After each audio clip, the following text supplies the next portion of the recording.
away from the Champions League, let's discuss the Europa League and the Conference League because here at EPL News, we do not only talk about the so-called big sides, but we give equal chances to all English sides and everything that happens regarding the Premier League.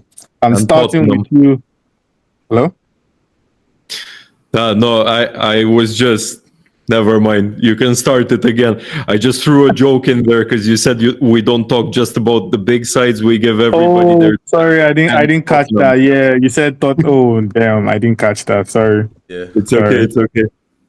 Yeah, fair enough. And 3, 2, 1, and go.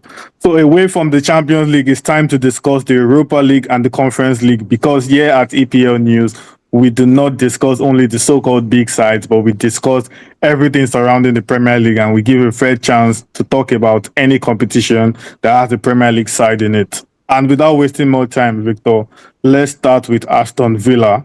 And the question is, after seeing an upturn in their form of late, will they be able to see off young boys with ease? I mean, surely, right?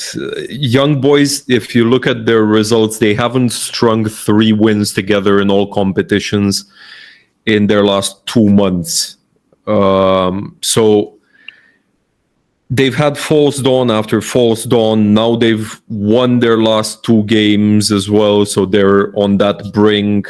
They're also batting 500 in Europe. They've got 2 wins and 2 losses. Last time out in the Europa League, they lost 4-0 to PAOK in Greece.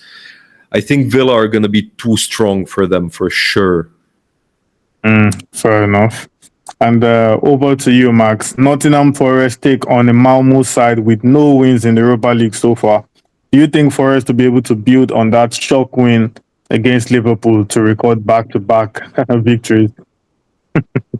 I have 2 things in my mind because obviously I can't expect them to destroy Malmo because Malmo is not doing great even in Sweden. So why would they be able to do something against Nottingham Forest in England? And especially after the recent result against Liverpool. But for some reason, I have a feeling in my head that Nottingham Forest can be too confident. They can concede the first goal and then Malmo just gonna sit in defense and somehow reach a draw. So it's either a draw or 4-0 for Forest, in my head at least. I don't know. Mate, this is Sean Dyche. They're not gonna go balls to the wall in anything. It's Sean Dyche, man. But yeah, moving on, to the Conference League, Victor. Crystal Palace travel to Strasbourg, to take on the French side in a game that could be a cagey affair. What are the chances of Palace winning this game? A draw at most. Strasbourg have been solid at home since late August. They only lost to Marseille at home since then. In Europe, they're actually 1 point above Palace. They've got 2 wins and a draw as opposed to 2 wins and a loss for Glasner's boys. I think both teams are likely to advance to the knockouts, probably both in the top 8. And I don't think that a draw would be the end of the world here for Palace either, because this is also against away to one of the better sides in the Conference League. So I'm going with a draw here, perhaps a Strasbourg win. Fair enough.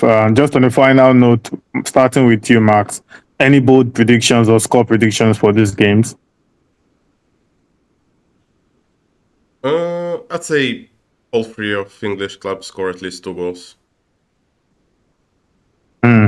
Interesting. Victor, your answer? Yeah, that would be a nice builder. I'm going with Villa and Forest to win with clean sheets, and Villa with at least 2 goals at the very least. As for Palace, you said KG. I'm actually going with draw and BTTS, maybe even more than 1 goal each. Fair enough.